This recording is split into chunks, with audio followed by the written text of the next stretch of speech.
오늘은 급수 간경의 산출에 대해서 말씀드리겠습니다. 보통 급수 간경을 산정하는 방법은 관균등피에 의한 방법과 유량선들을 이용한 방법이 일반적으로 많이 사용되는데요. 균등피에 의한 방법은 위생기구 수가 비교적 적은 말단의 가지배관들이라든지 아니면 특히 이제 화장실 같은 경우 이렇게 간경이 비교적 작은 구간을 산출할 때 간편하게 간단하게 이제 구하는 방법이고요. 구하는 이제 방법들을 좀 보면 이런 내용들을 읽어보시고요. 각 위생기구별 접속되는 급수 간경을 앞에 각종 위생기구별 유량 및 접속 간경표를 참조해서 확인을 하는데 이 표죠. 옆에 보면 이제 대변기, 세척밸브, 소변기, 세면기 이런 거에 따라서 이 접속 간경들이 나와 있습니다. 접속 간경들이 나와 있는데 여기서 이제 이 접속 간경을 15mm가 아닌 25mm, 20mm 이런 것들은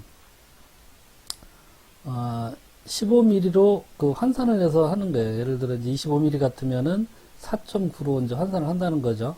15mm 같으면 그냥 1로 환산을 하면 되고요. 20mm 같으면 2.6으로 하고 위생기구에 접속되는 배관경이 32mm 같으면 이제 9.2로 계산을 하는 거죠. 15mm가 9.2배 정도 되는 그런 유량으로 이제 하고, 그렇게 15mm로 환산을 해서 위생기구 숫자들을 다 곱해서 수량들이 이제 집계가 되면 거기에 위생기구별 동시 사용료를 곱해요.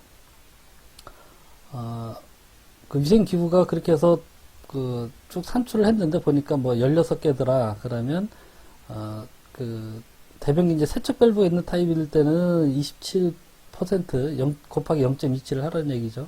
일반 기구들인 경우에는 45% 이런 식으로 해서 각각의 위생기구의 동시 사용료를 수치에다가 곱해줘요. 그래서 위생기구의 동시 사용료를 곱한 수치가 나오면 그 수치에 따른 균등표에서 이제 해당하는 간경을 구하는 거죠.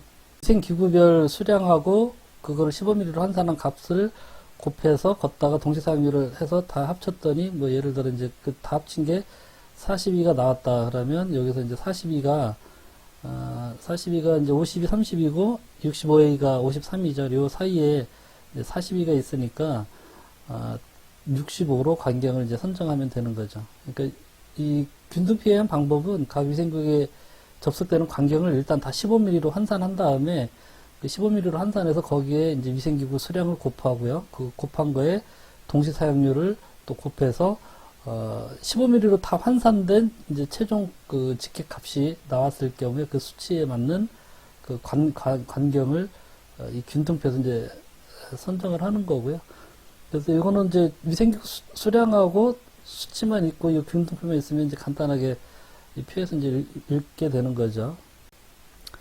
다음은 이제 유량선들을 이용한 방법인데, 유량선들을 이용하는 방법은 관경을 산출하는 구간에 대해서 이제 급수, 부하, 유량을 일단은 구한 다음에 거기에 맞춰서 사용하고자 하는 배관의 재질에 따라서 유량선도에 의해서 이제 구하는 방법이에요. 이때 이제 유량선도는 이제 이렇게 동간의 유량선도, 스테인리스 강간의 유량선도 이렇게 각각의 유량선도들이 있는데, 이제 유량선도 내용을 보면 한쪽으로는 X쪽으로는 단위 길이당 압력 손실, 마찰 손실이 있어요. 배관의 표면의 평활도라든지 이런저런 부분에 의해서 메타당 몇 킬로파스칼의 압력 손실이 생기는지에 대한 부분이고, Y축으로는 이제 유량이 있죠. 유량이 점점 이제 위로 올라갈수록 이제 커지는 거고요. 그리고 이쪽에 비스듬한 사선 방향으로 간경이 나와 있어요. 4분의 3인치, 1인치, 1과 4분의 1인치 해서 인치 단위로 해서 간경이 나와 있고, 이쪽도 오른쪽으로 떨어지는 이 사선 쪽으로는 배관 안에서의 유속이 있어요, 유속. 유속이 빠르면 빠를수록, 간경도 이제 같이 이제 변하게 되는 것이죠. 그래서 어쨌든 유량 선도에서 이제 볼 때 보통은 이제 30에서 50mm AQ 정도로 마찰 손실을, 허용 마찰 손실을 이제 적용을 하고 유속은 1.5에서 2m 이내 정도가 되도록 간경을 구하는 거고요.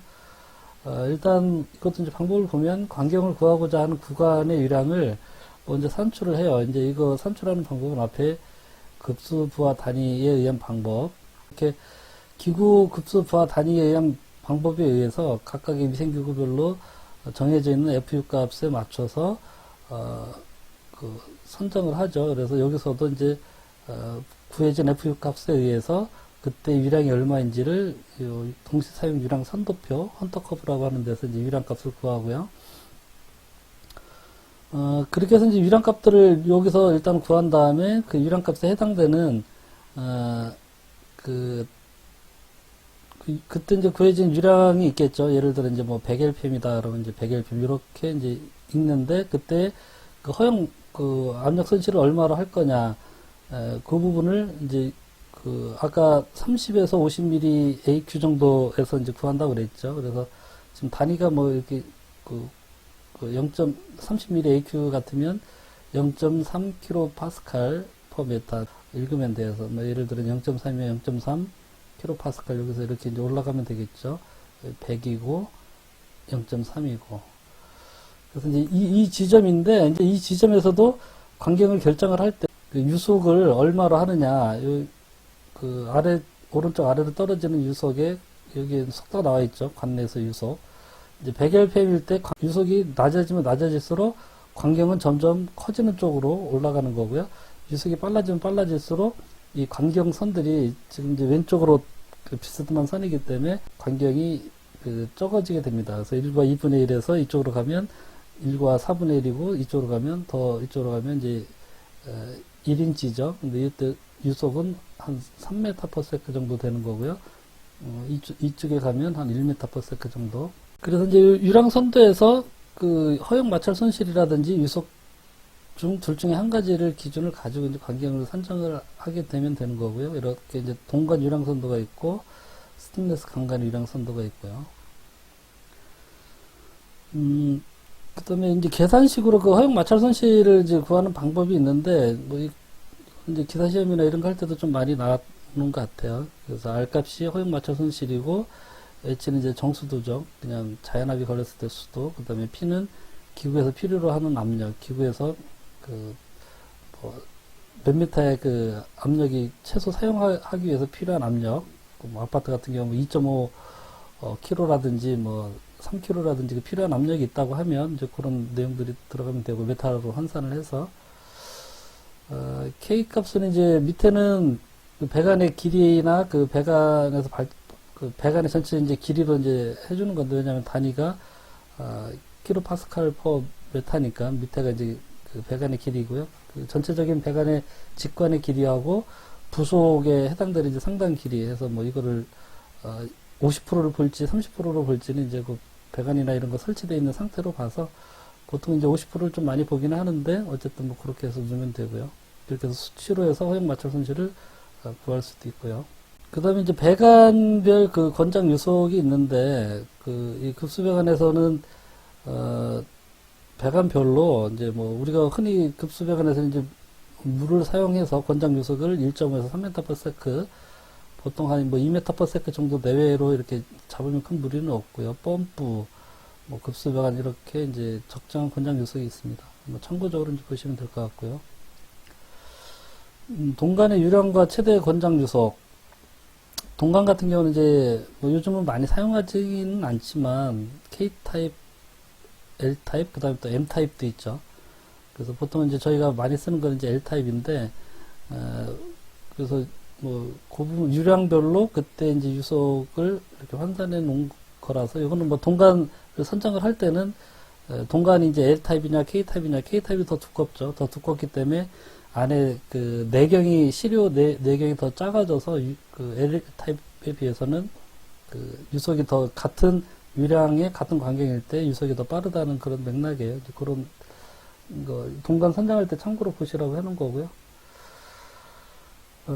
관광 같은 경우가 이제 유속이 1.2m/s일 때하고 2.3m/s일 때 FU 값에 따른 유량들을 여기 이렇게 해놓은 거예요. 그래서 이거는 뭐 어떻게 보면 이제 표로 선정을 하라고 이렇게 해놓은 거라고 이제 이해하시면 되는데 유량이 뭐 70lpm 정도 될 때 유속을 이 정도 할 건지 이 정도 할 건지에 따라서 관경을 32mm로 할 것이냐 아니면 뭐 이쪽 기준으로 하게 되면 70 같으면은 여기 좀 들어가겠네요. 50하고 81 사이니까 25mm로 해도 그 안에 이제 유속을 조금 더 빠르게 그 기준을 잡아서 할 경우에는 이제 간경을 한 단계 더 줄여도 되는 것이죠.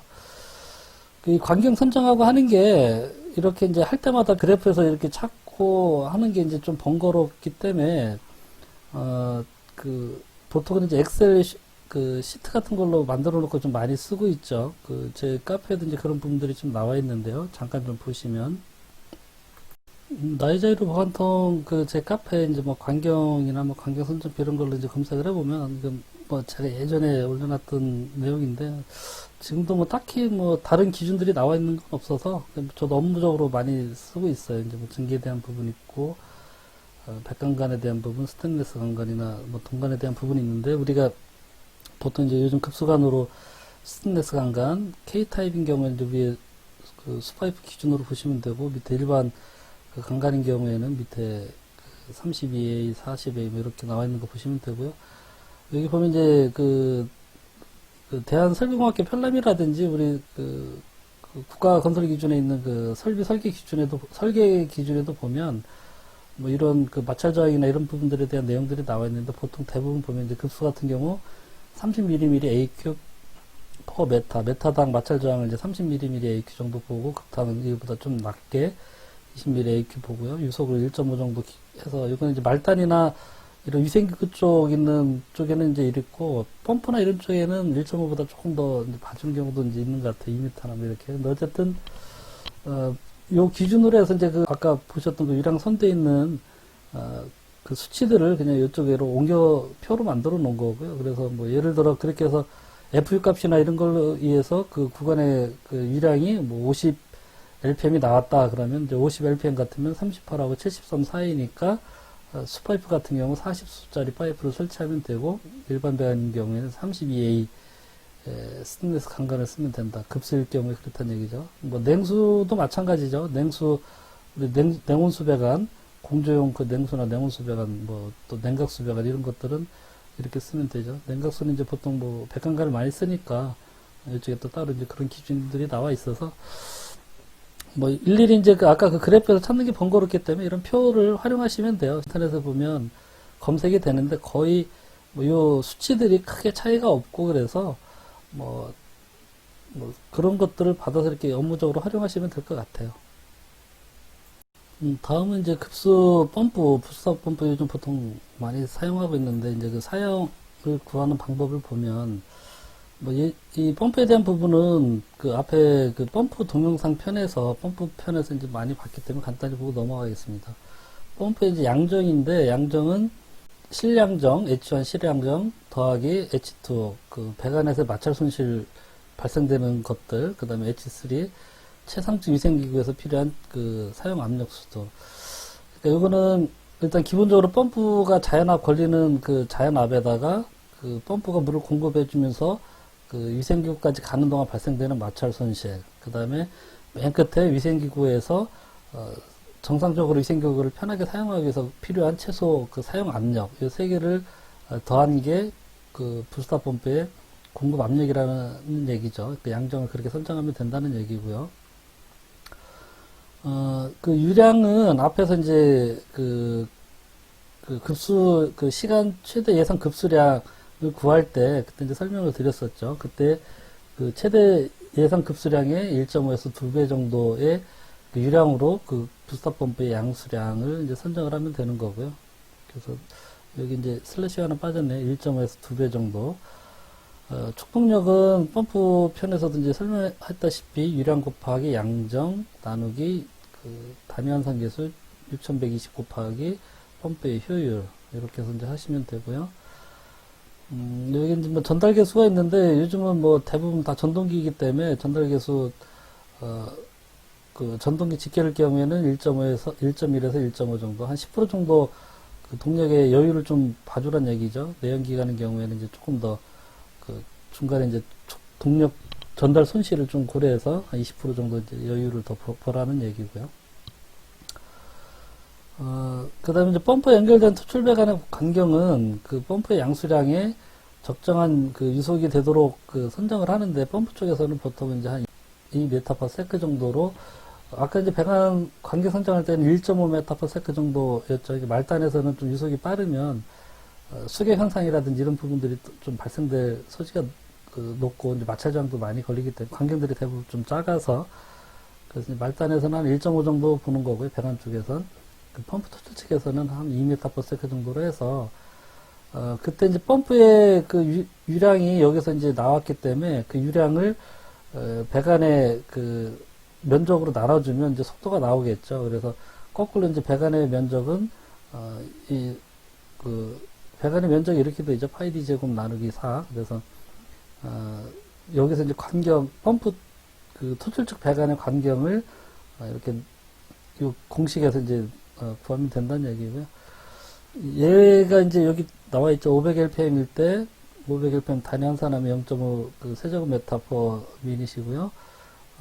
이걸 이제 초 단위로 이제 또 바꿔주고, 그래서 이 공식에서 유량이 이제 이렇게 되는 거죠. 그 다음에 밑에 유속을 이제 2m/s를 기준으로 해서 이렇게 하면은 약 0.073m가 나오니까 80mm를 펌프 토출 측의 배관으로, 메인 배관으로 선정하면 된다. 이제 이런 얘기고.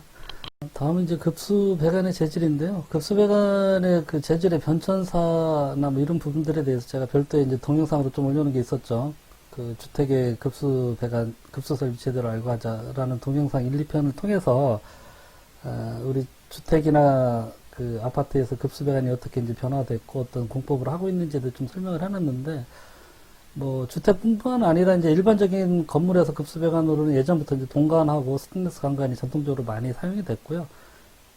예전에 이제 아파트 내에서도 이제 동관으로 많이 시공을 했지만 요즘은 거의 다 폴리뷰틸렌관, PB관이죠. PB관을 이용한 이중관 공법으로 거의 시공을 하고 있어요. 왜 이중관 공법으로 해야 되는지에 대해서는 뭐 그 동영상을 보시면 알겠지만, 자세히 설명을 해놨지만, 요즘 이제 아파트의 그 층간소음 문제 때문에 그 바닥에 차음제를 깔다 보니까 배관을 그 중간에 바닥에 포설해서 가면서 그 위생기구마다 부속을 이용해서 T를 써서 분기해주는 그런 분기 배관 공법, 가지 배관 공법이 나중에 누수가 났을 때 굉장히 그 치명적이에요. 그 누수로 인한 피해가 커서 바닥에 매립되는 그 배관으로 시공되고 있는 아파트, 공동주택이나 개인주택에서는 요즘은 이제 폴리뷰틸렌관을 이용한 이중관 공법이 거의 대부분이 그렇게 하고 있어요. 거의 대부분이 그렇게 하고 있고, 이제 일반적인 건물에서는 그 바닥에 배관을 매립하거나 이러질 않죠. 바닥에 뭐 아파트처럼 난방 단열층이 있거나 이런 것들이 아니라서, 그런 데는 대부분 다 천정 속에 이제 배관이 설치돼서 스테인리스 관관을 많이 사용합니다. 요즘은 동관을 사용하는 경우는 많지 않고요. 스테인리스 관관이 많이 사용된 이유는 요즘 이제 프레스 압착 조인트 방식이라고 해서 이렇게 찝는 그 부속 있잖아요. SP 조인트, 뭐 SR 조인트, 뭐 KP 조인트, 이름이 뭐 다양하게 업체들마다 뭐 다르지만 어쨌든 그렇게 그 압착을 해서 쪼아주는 그런 그 비용접 방식의 그 공법이 적용되고 나서는 동관은 이제 거의 사용하지를 않고 있고요. 대부분 다 스테인리스 강관을 이용해서 그 가지 배관부터 이제 메인 배관까지 하고요. 메인 배관에는 사이즈가 이제 커지면 뭐 80mm나 100mm 이상 되면 이제 그로브 조인트, 홈 조인트 방식이라든지 용접 방식이라든지 그런 방식으로 시공을 많이 하고 있고요. 배관관은 이제 사용을 안 하고 있고 급수 배관으로, 엑셀관은 개인주택 같은 경우는 아직도 좀 엑셀관을 이용해서 급수 배관을 많이 사용해요. 제가 예전에 요거는 이제 제가 요 책을 처음에 냈을 때 엑셀관에 대해서 이제 KC 인증을 받은 업체가 없었어요. 그래서 제가 엑셀관을 사용해서는 안 된다라고 이제 했는데, 요 근래 얼마 전에 이제 그 확인을 해보니까 엑셀관으로 그 음영수 배관 재질에 대해서 그 KC 인증, 그 위생안전 인증을 받은 업체가 세 업체인가 뭐 이렇게 보이더라고요. 그래서 뭐 어쨌든 뭐 받았으면 엑셀관도 음영수관으로 쓸 수 있는 거죠. 그래서 이 부분은 제가 지웠고요.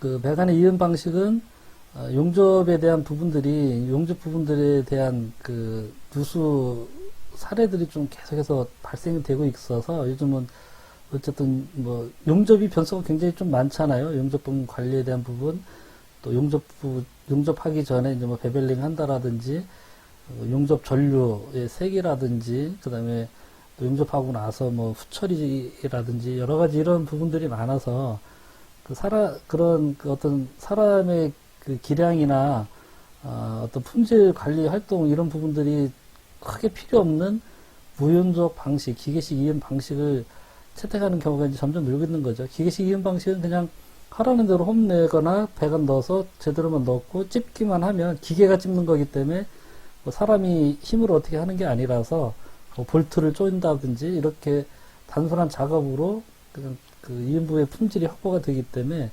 점차 이제 기계식 이음 방식을 채택하는 사례가 늘고 있고요. 요즘은 용접보다는 뭐 기계식 이음 방식이 이제 전체적으로 이렇게 자리를 잡고 있죠.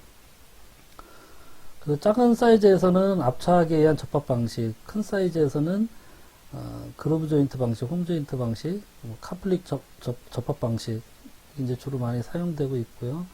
압착 프레스 조인트 방식, SR 조인트는 이제 특정 회사의 제품명이죠. 그래서 뭐 보통은 이제 SR 조인트라고 많이 부르긴 하지만 요즘 뭐 SP 조인트, 뭐 원 조인트, 조인트로 들어가는 부분들이 너무 많아서 뭐 압착 프레스 조인트라고 이제 하시면 되고요. 이 부속에 안에 이제 그 오링하고 또 오링이 밀리지 않게 잡아주는 그 링이 하나 더 들어가 있고요. 그리고 배관 들어갈 깊이를 표시를 해서 그만큼 충분히 끼워 놓고 이런 쪽으로 압착 쪽으로 꽉 집어주게 되면 그냥 되는 거죠. 그래서 뭐 특별한 기능이 필요 없고요. 홈 조인트 같은 경우에는 그냥 이런 카플링을 안에 고무링이 들어가 있는 카플링을 그 배관에 홈을 내서 그 밖에다가 씌워서 볼트를 쪼기만 하면 되는 이런 방식이고요. PB 배관을 일단 전용 커터기로 수직이 되게 자르고 그 안에 슬리브를 넣고요. 슬리브 넣는 이유는 이 안에 이제 그 소켓을 쪼을 때 PB관이 그렇게 단단하게 뭐 강간처럼 강하지 않기 때문에 이제 안으로 이렇게 쭈그러들면 안 되겠죠. 그래서 안으로 쭈그러지지 않게 이제 자기 본연의 그 직경을 유지한 상태에서 이제 요 부속 안에 이것도 오링이 들어가 있죠. 오링하고 크랩링이 들어가 있는데 이제 그걸 이용해서 밖에 있는 소켓을 쪼게 되면 그 오링이 압착이 되면서 이제 기밀을 유지하는 그런 방식이죠.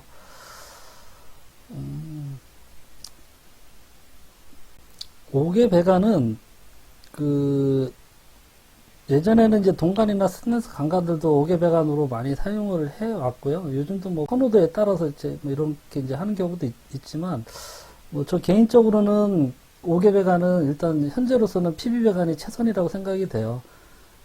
옥외 이제 매립됐을 때 어쨌든 동관이라든지 스테인리스 강관은 용접부 자체도 이제 부식이 발생할 개연성들이 상당히 좀 많고 일단 어쨌든 열 변형을 한번 그 용접 부분들이 받았기 때문에 이음 부분에서 이제 그 품질이 그 주변의 땅의 집안의 어떤 상태라든지 또 계속해서 이제 그 비 왔을 때 물에 젖는 그런 그 상황들이 되기 때문에 이음부에서 나중에 부식이 발생해서 누수가 생기는 사례가 상당히 많죠. 아무리 밖에 뭐 아스팔트 콜타를 칠한다든지 방식 테이프를 감는다든지 하더라도 시간이 오래 지나고 나고 그러면 좀 그런 부분들이 제대로 잘 되게 좀 어려운 것 같아요. 그래서 뭐 대부분은 요즘 이제 PE관으로 해서 많이 매립을 좀 하고 있고요. 어쨌든 PE관은 이음 부분 자체에 뭐 융착이기 때문에 자기 그 같은 모재로 자기 파이프 그대로 녹여서 이제 융착을 시키는 거라서 뭐 그 부분이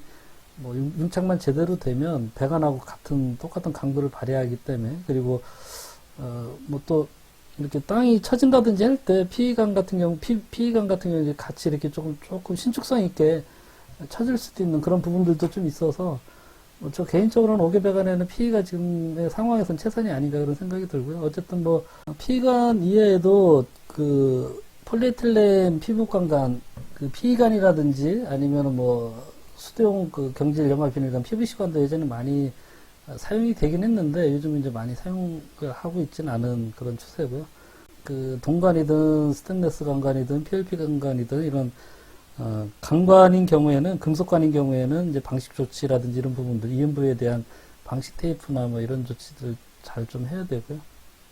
뭐 피건을 이용해서 그 배관을 할 때는 보통은 이제 융착을 하죠. 단면부를 녹여서 융착을 하는데 큰 사이즈 같은 경우 이거는 뭐 상수도 배관 정도 되겠죠. 큰 사이즈 같은 경우에도 이렇게 가열판이에요. 전기를 이용해서 피건 양쪽 그 융착할 부분을 그 녹여서 열을 가해서 녹게 한 다음에 이 가열판을 빼내고 이 직으로 양쪽의 파이프를 압착을 시키는 거죠. 이렇게 딱 압착을 시켜서 늘어붙게 하는 그런 타입이고, 작은 사이즈인 경우에는 안에 발열선이 들어가 있는 이런 전자소켓 타입의 그 부속을 이용해서 전기를 가하면 안에 있는 열선에서 열이 발생이 돼서 양쪽에 끼워 넣은 파이프가 녹으면서 이 부속하고 압착이 되게 하는 뭐 이런 타입도 있고, 뭐 그보다 더 작은 사이즈나 뭐 간편하게 하는 방법은 그냥 이렇게 또 소켓 타입으로 안에 그 패킹하고 그 밖에 이제 나사 캡을 쪼아서 패킹이 안에 있는 패킹이 압착이 되도록 해서 이제 하는 뭐 이런 간단한 그 부속들도 좀 나와 있고요. PE도. PLP관은 강관 밖에 그 에폭시라든지 이런 그 코팅을 해놓은 관이죠. 그래서 이 관관을 뭐 어차피 이제 용접을 해서 있게 되고 그 용접한 부분하고 이렇게 피복이 안 돼 있는 부분에 별도 이제 방식 조치, 방식 테이프라든지 라이닝 같은 걸 해서 방식 조치를 해야 되고요. 주철관이 이제 상수도 배관으로 예전에는 많이 쓰이긴 했는데, PVC는, 이건 이제 지금 PVC를 한 거고요. 큰 사이즈는 지금 닥타일 주철관을 했죠. 닥타일 주철관은 이 메카니컬 타입으로 해서 압륜을 이용해서 그 볼트를 쪼으면, EMV가 체결이 되게끔, 압륜 안에 이제 패킹이 들어가 있죠.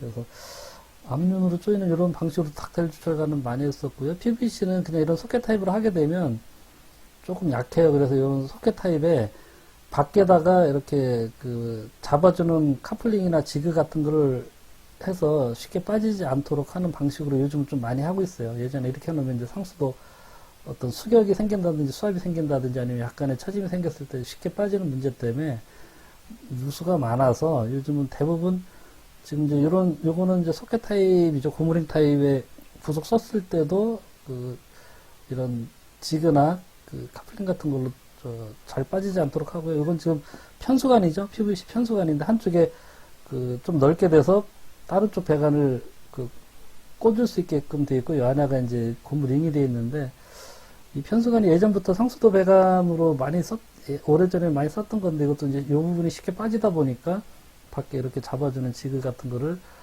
추가로 시공을 하죠. 보통 요즘 다 저렇게 하고 있습니다. 건물 내 급수배관의 재질 특성 비교하는 표인데요. 뭐, 이 내용들은 보시면 되고, 하여간 건물 안에는 대부분 하여간 급수배관 요즘은 스테인리스 관, 바닥에 매립된 아파트나 이런 데처럼 바닥에 급수급탄관을 매립할 때는 PB관을 이용한 이중관 공법이 일반적인 배관 공법이다라고 이제 보시면 되고요. 그 위생안전 인증 제도가 있는데, 그 수도법에 보면 이제 모든 음용수용 배관 자재와 급속들은 그 위생안전 기준을 받은 제품을 쓰도록 이렇게 되어 있어요. 그래서 이게 이제 적용된 지가 지금 뭐 10여 년 가까이 돼서 지금은 이제 업체들이 잘 지켜지고 있고요. 이런 부분들이 이런 KC 마크로 그 표시를 배관 그 표면에 표시가 되어 있기 때문에 이 표시가 안 되어 있는 배관은 급수용이나 급탕용처럼 음용될 수 있는 배관의 재질로는 부적합하기 때문에 이제 써서는 안 되고요. 요거 이제 홈페이지를 잠깐 좀 보시면은요. 인터넷에 그 위생안전 기준이라고 이제 치시면 이런 사이트가 나와요. 이 사이트에 보시면 뭐 이 제도에 대한 내용들이 좀 나와 있고요. 뭐 여기서 이제 제품이 제품으로 하든지 아니면 기업명으로 검색을 하게 되면 그 업체가 케이스 인증을 받는지 안 받았는지 이런 부분들이 나와 있고요. 뭐 예를 들어 이제 뭐 동관으로 어떤 업체가 받았는지 한번 볼까요? 혹시나 급수배관에 동관으로 받은 데는 뭐 별로 없네요. 뭐 지금 봐서는 몇 개 없죠. 대부분 또 보면 이제 지금 또 부속으로 좀 받았고, 그 다음에 이제 스테인리스 관관 한번 가볼까요? 그러면 스테인리스 관관.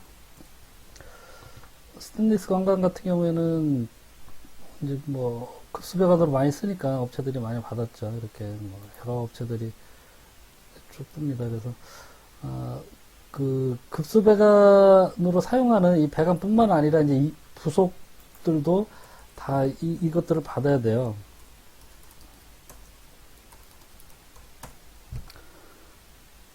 이음새들도 보면 뭐 이렇게 다 받죠. 뭐 엘보티 동간이든 뭐 스테인레스 강간이든 백간간이든 뭐 뭔 간이든 간에 어쨌든 간에 그 음용수용 급수급탕 배관으로 쓰려면 이런 것들을 좀 KC 인증을 다 받아야 되고요. 뭐 밸브도 마찬가지로 다 이렇게 업체들이 받고 있어요. 그래서 급수 배관에 뭐 그리고 이제 펌프도 볼까요? 심지어 펌프나 뭐 저수지 이런 것도 다 마찬가지예요. 펌프들도 이렇게 다 업체들이 받고 있어요. 급수 펌프로 쓰기 위해서. 공중 펌프는 뭐 굳이 필요 없겠지만, 그 다음에 뭐 물탱크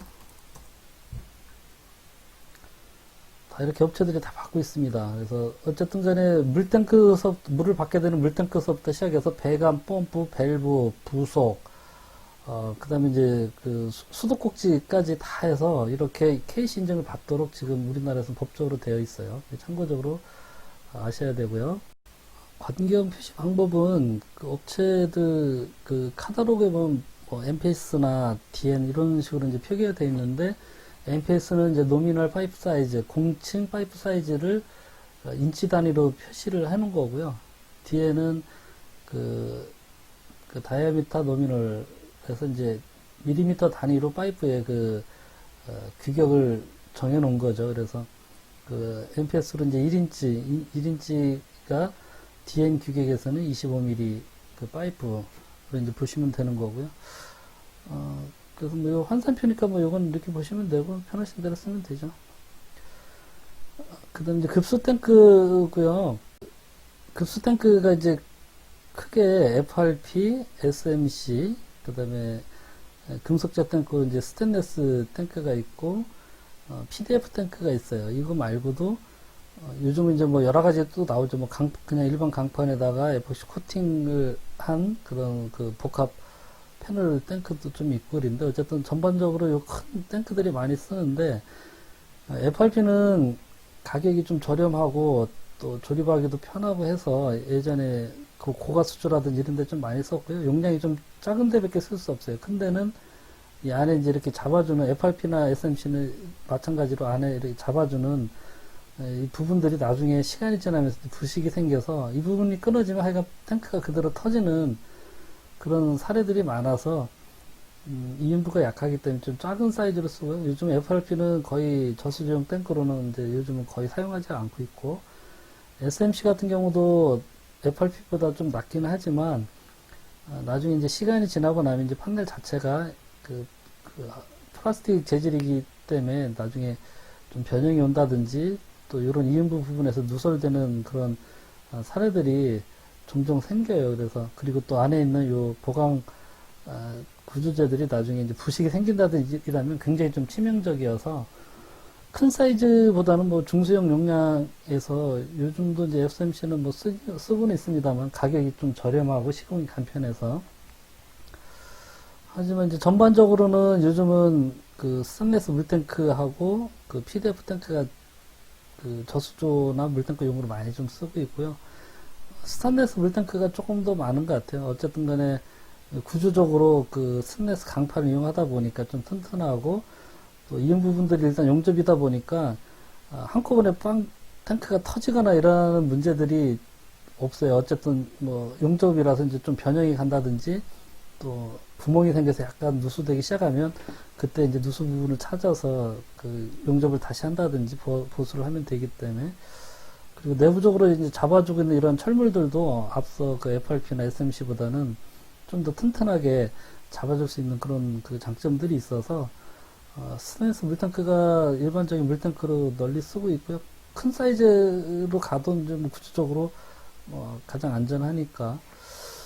근데 이제 스테인리스 물탱크도 어쨌든 금속이다 보니까 이렇게 부식들이 발생을 해요. 그래서 PDF 물탱크가 요즘 또 많이 또 쓰고 있기는 하죠. 그래서 이 PDF 물탱크는 밖에 본체는 각 파이프를 이용해서 이제 본체의 골격을 잡아주고, 안에 P판 패널을, P복합 패널을 안에서, 설치하고, 이제 내부의 P판을 융착을 시켜서, 그 물을 담는 그런 형태예요. 그래서 부식이 일단은 생기지가 않기 때문에 이제 그런 부분들에 있어서 좀 장점이고 또 그 사이즈에 따라서는 이제 가격적인 경쟁력이 있는 경우도 있어요. 어쨌든 간에 이제 합성수식 재질이다 보니까. 그래서 요즘은 이제 요 두 가지 그 탱크를 많이 사용을 좀 하고 있는데, 이 부분에 대해서는 이제 뭐 그림이나 이런 거 가지고 조금 보기가 어려워서 그 인터넷에 이제 제가 올려놓은 자료가 있는데 이제 그 내용을 한번 좀 살펴보겠습니다. PDF 물탱크에 대한 그 내용을 좀 보면 제 이제 카페에 물탱크나 뭐 저수조 이렇게 치면 그 관련된 사진들을 좀 많이 올려놨었는데요.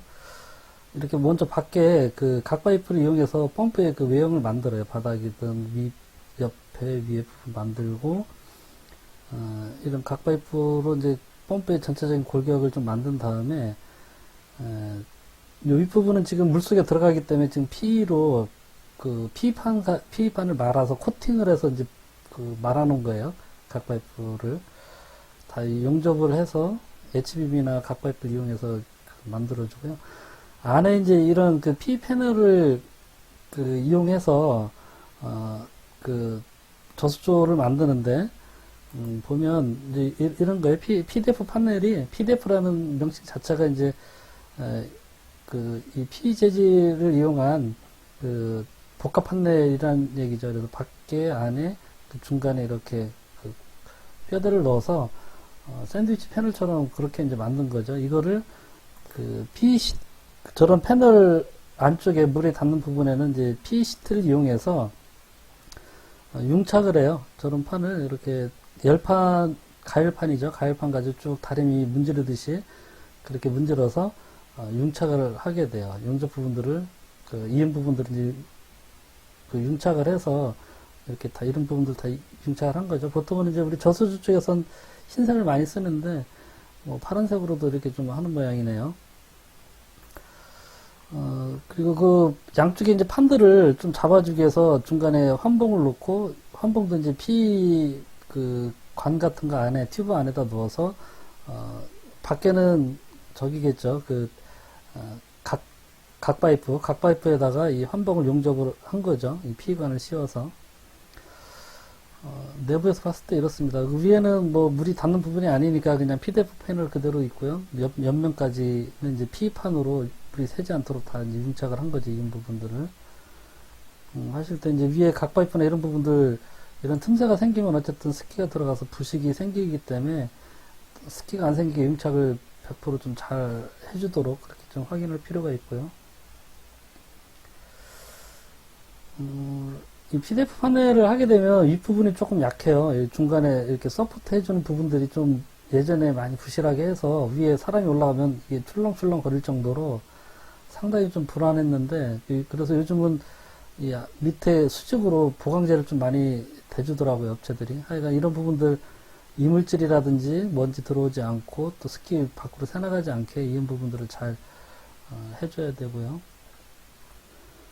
밖에 그렇게 하고 나서 밖에는 이제 미관상 문제 때문에 밖에 각파이프가 노출되어 있는 상태라서 또 이런 그 칼라강판 같은 걸로 밖에를 좀 깨끗하게 케이싱을 해주는 개념이죠.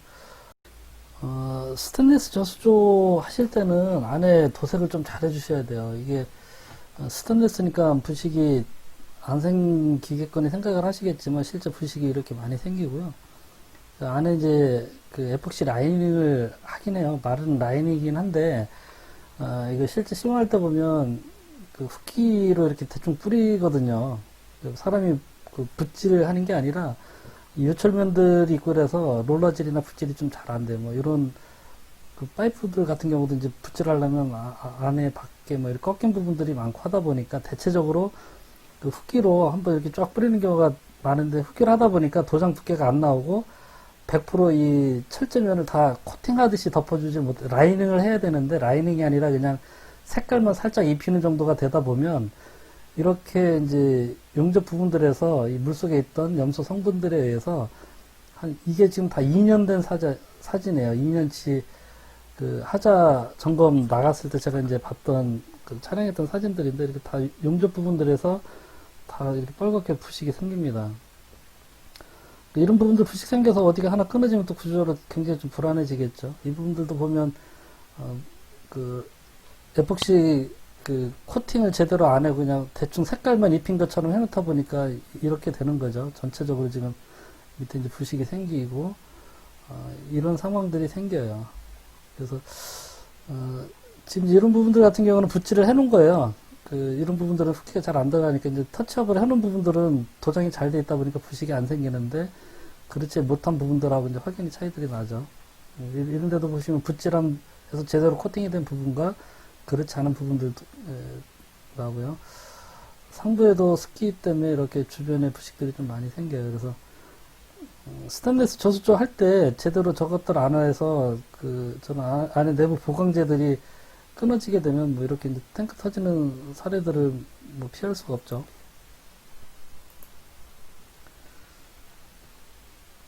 뭐 같은 사진이고 이거는 이제 FRP 물탱크 사진이죠. 예전에 FRP 시공해 놓은 것들 보면 이렇게 부실하게 해놓은 경우가 많아요. 이건 내부에 이제 철물이고요.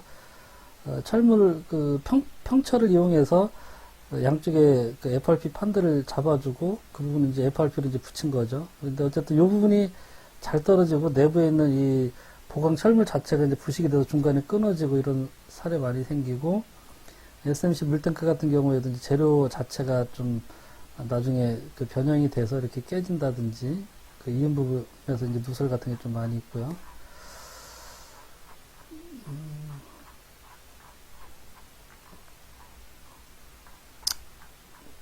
상부에 염소가스 때문에 스테인리스 물탱크 부식이 많이 생기니까 이런 통기관 말고도 별도로 배기 폐안을 설치하는 사례들이 좀 많이 있어요.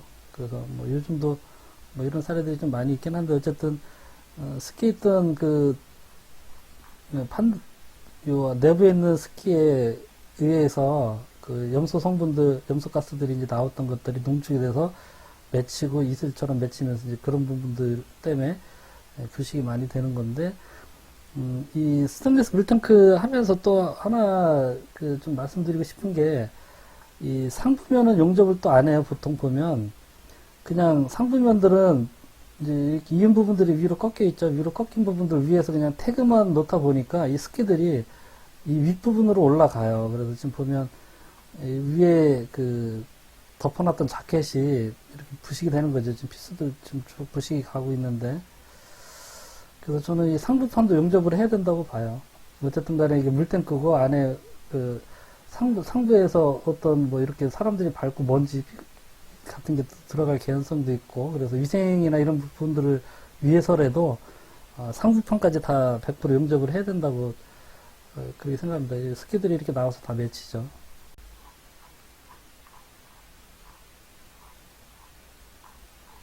SMC 물탱크 같은 경우도 이 안에 이 환봉으로 잡아주게 되는데, 이런 부분들에서 나중에 이 부분들이 좀 스테인리스 물탱크처럼 이렇게 뭐 다리바를 대서 몇 개를 더 대준다든지 하는 부분들이 구조적으로 좀 안 돼서 이은 부분에 이제 이 볼트로 고정 철물을 붙여서 거기서 이제 연결을 하게 되는데, 이제 이 부분이 달랑 한 군데이다 보니까 나중에 뭐 이 안에도 이제 이렇게 부식이 가다 보면 이 부분 중에 어디 하나만 문제가 돼도 이제 이 밖에서 이제 볼트 조립하는 부분들이 좀 쉽게 터질 수 있다는 얘기죠. SMC 물탱크입니다. 지금 보시는 것들은.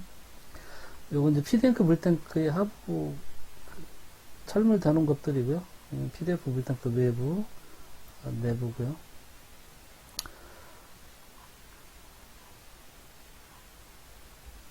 지금 PDF 물탱크 상부에 각 파이프를 코팅을 제대로 안 해서 위에 잘 안 보이는 부분들 대충 해놓고 하다 보니까 나중에 안에서 습기가 차서 이렇게 다 녹이 생기고 있는 거예요. 그래서 이 녹이 이제 밑으로 물 안 떨어지면 좀 다행이죠.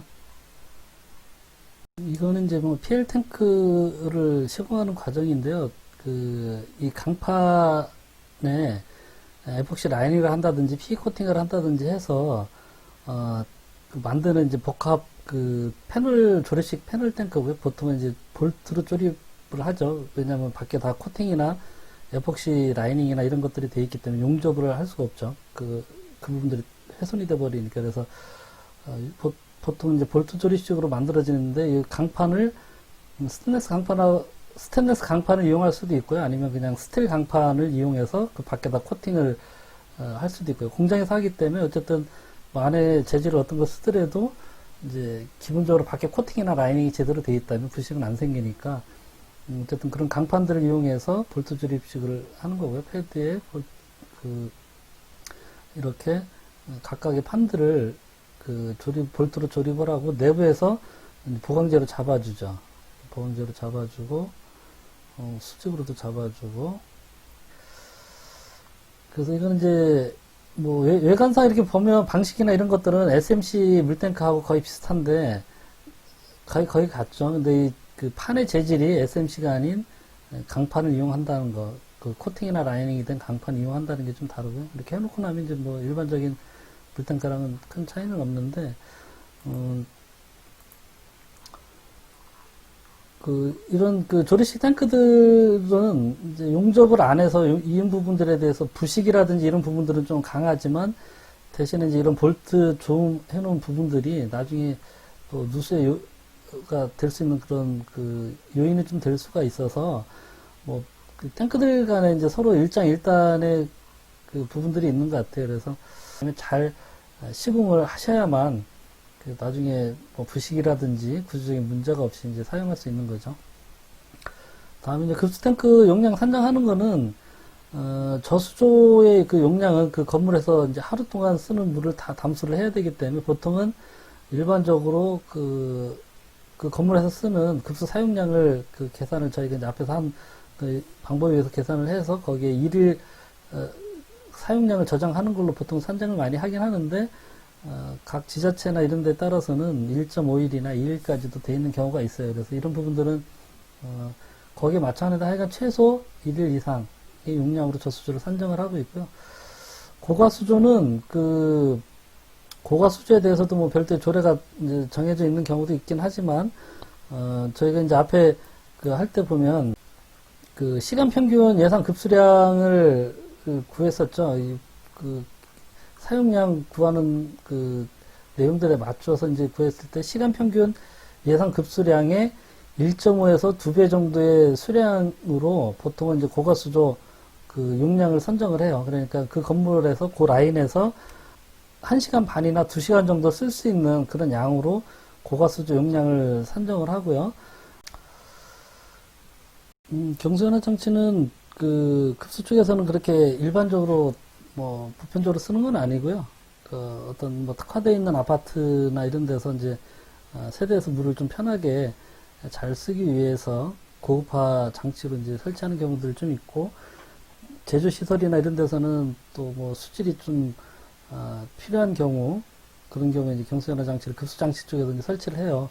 우리가 일반적으로 설비에서는 이제 보일러 쪽에 기본적으로 많이 들어가고 있지만 어쨌든 이 물 속에 이런 탄산칼슘이라든지 이런 경도 성분들이 많게 되면 나중에 뭐 아파트 같은 경우에서는 이제 어떤 뭐 세탁이라든지 샤워할 때 비누가 잘 녹지 않아서 비누 거품이 잘 안 나든지 불편한 부분들도 있지만, 보일러라든지 이런 장치 쪽에서는 또 나중에 스케일이라든지 부식 같은 경우 이런 여러 가지 문제를 일으키게 되죠. 그래서 안에 들어가 있는 이제 경도 성분의 양에 의해서 뭐 연수다, 적수다, 경수다 이렇게 이제 이야기를 하는데, 뭐 이 경수연화 장치에 대해서는 보일러 편에 있는 내용들을 좀 참고를 해서 보시면 될 것 같아요. 여기 아파트에서 일반적이진 않아서 간단하게만 이제 보고 넘어가겠습니다. 경도 제거법에 뭐 이런 방법들이 있고요. 우리가 이제 경수연화 장치 설치하는 경우에는 이제 염기 교환법에 의한 그런 방법이죠. 경수연화 장치는 안에 이온 교환 수지가 들어가 있죠. 이온 교환 수지가 나중에 이제 칼슘이나 마그네슘과 같이 부식이라든지 어떤 경도를 높이게 되는 그런 성분들을 이온 교환하면서 이제 제거를 하는 거고요. 나중에 안에 있는 이온 교환 수지를 소금물을 이용해서 다시 재생시켜서 계속적으로 사용하는 그런 거고요. 이런 내용들 읽어보시면 될 것 같고, 압력 이온 수지가 들어가 있는 통을 이온 수지가 들어가 있는 통을 연수 탱크를 보통 이제 뭐 P로 만들어서 하는 경우 좀 많이 있고요. 또 강판에다가 이제 에폭시 코팅이나 PE 라인을 해서 뭐 범랑 같은 그런 개념으로 해서 이제 만드는 그런 경우도 좀 있고, 대체적으로 어느 정도 좀 수압을 받아야 되기 때문에 뭐 작은 사이즈는 PE를 보통 일반적으로 많이 하는데, 제일 보편적으로 많이 하긴 하는데, 이 강판에다 이런 경우도 코팅해서 하는 경우도 좀 간혹 있어요. 내부에 이제 그 여과제 레진이나 이런 여과제들이 그 이온 교환 수지들 같은 것들이 들어가 있고, 이 상부에는 그 역세라든지 뭐 이런 걸 하기 위해서 그 방향을 바꿔주고 하기 위한 전동 밸브 장치들이 좀 붙어 있고요. 이온 교환 수지 그 연수 탱크 앞에는 이제 기본적으로 이물질을 걸러줄 수 있는 필터 같은 것들이 좀 설치가 돼야 되고, 재생하기 위해서 이제 소금 저장하는 탱크하고, 또 뭐 그 소금을 풀기 위한 교반기 같은 게 있죠. 그래서 뭐 이 옆에 이제 소금 쌓아놓고, 소금을 넣고, 물을 넣고, 이 소금을 풀어주기 위해서 이제 여기 같은 경우에는 뭐 이 통이 좀 크다 보니까, 그 불화를 이용해서 이제 그 안에 그 공기방울로 이제 물을 부글부글 이렇게 움직이게 해서 교반을 소금을 풀었던 이제 그런 경우에, 일반적으로 작은 사이즈에서는 그냥 프로펠러 같은 아지테이터 들어가 있는 그런 교반기 이용해서 하는 경우가 일반적이고요. 이 그 연수기의 그 역세나 재생을 하기 위해서 보통은 이제 타이머에 의해서 많이 하고요. 또 용량이 크거나 이런 경우에는 유량을 체크를 해서 그 일정한 유량이 되면 재생을 하고 나머지 거 가지고 또 쓰다가 이렇게 서로 교대로 하게 하는 그런 그 유량 체크 방식도 있고요. 일반적으로는 타이머 방식을 보통은 좀 간편하니까 좀 많이 쓰고 있는 것 같아요. 일단 경수연화 장치를 설치를 할 때는 정수위 밸브 전단에다 설치를 해야 되죠. 정수위 밸브는 저수조 수위에 의해서 열리고 닫히고 하기 때문에 이 정수위 밸브 이후에 연수기 쓰고 그 다음에 물탱크로 들어가게 해놓으면 이 정수위 밸브가 닫혔을 때 역세 시간이 걸리게 되면 역세가 제대로 안 되는 문제가 있죠. 그래서 정수위 밸브 1차 측에 상수도 압이 항상 살아있는 상수도 배관 쪽에다가 그 경수연화 장치를 걸어놔야만 불시에 역세나 그 재생 타임이 걸리더라도 정상적으로 이렇게 재생이 될 수 있는 거고요. 가급적이면 이제 뭐 정제염을 쓰라 뭐 이런 내용이 있고, 주기적으로 그 경수연화 장치를 거친 물의 경도를 측정을 해서 제대로 경도가 제거가 안 되면 그 안에 있는 이온 교환 수지도 이제 그 수명이라든지 뭐 깨진다든지 또 일부 역세되면서 밖으로 쓸려 나가면서 이제 소진이 된다든지 이런 부분들이 있기 때문에 봐서 이제 제대로 수질이 안 잡히면 전량 교체를 하라는 얘기고요. 이제 그 압이 좀 너무 높거나 이러면 그 여과제가 안에 있는 이온 교환 수지나 뭐 여과제 이런 것도 유실되니까 역세 때, 그래서 감압 밸브를 설치를 해서 압이 너무 세지 않게 해주는 게 좋다, 이제 이런 얘기가 있고, 그 다음에 이제 급수 설비에서 절수 방안입니다. 요즘 뭐 어디 가나 그 절약에 대한 부분들이 뭐 이 설비 쪽에 있는 사람들한테는 뭐 항상 신경을 써야 되는 부분들이죠. 그래서 보면 이제 급수 사용량을 급수 사용하는 거 그 양 자체를 이제 절감하는 방법이 있고, 또 사용하고 나서 이제 버려지는 물이라든지 이런 부분들을 재활용하는 부분들에 대한 이제 절약 방법들이 있는데, 뭐 이 부분들에 대해서 이제 설명을 해놓은 거죠. 절수형 위생기구를 적극적으로 사용하는 거죠. 대소변 구분이 된다든지, 뭐 플러시 밸브나 이런 것들이 기본적으로 이제 그 절수 타입으로 되어 있는, 요즘 이제 이런 부분들이 친환경 위생기구로 인증을 받게 돼 있죠. 물 사용량이 몇 리터 이하면 그 친환경 위생기구로 인증을 주기 때문에 친환경 위생기구들을 사용하시면 돼요. 이런 부분들은 수도꼭지나 그 양변기, 소변기 이런 부분들은. 그 다음에 이제 전자감식으로 쓰게 되면 어쨌든 사용할 때만 딱 자기 알아서 나가고 불필요하게 많이 사용을 하지 않기 때문에 뭐 여러 가지 다양한 전자감응식 밸브들이 좀 적용이 많이 되고 있죠. 요즘 많이 보편화된 것 같아요. 이런 부분들은 좀 읽어보시면 될 것 같고요. 다 이제 그건 절수기에 대한 부분들이고, 뭐 요즘 이렇게 수도꼭지에도 이렇게 샤워처럼 나와서 물 사용량을 좀 줄이는 그런 경우도 많이 있죠. 어쨌든 뭐 그런 전자가물식을 쓰게 되면 불필요할 때는 이제 안 나왔다가 필요할 때만 또 다시 이렇게 물이 나오게 되는, 그래서 요만큼을 절감을 하는 거죠. 그 압력이 일단은 세면 불필요하게 물이 많이 나가는 거죠. 적정한 사용 압력, 위생기구 쓰기 위한 적정한 사용 압력만 있으면 되는데 굳이 압이 너무 세게 되면 그만큼 불필요하게 같은 시간에 더 많은 양이 버려지게 되니까, 쓰게 되니까, 어쨌든 적절한 그 압력을 잡기 위해서 이렇게 아파트 같은 경우 이제 세대 들어오는 부분에 가마 밸브를 달죠.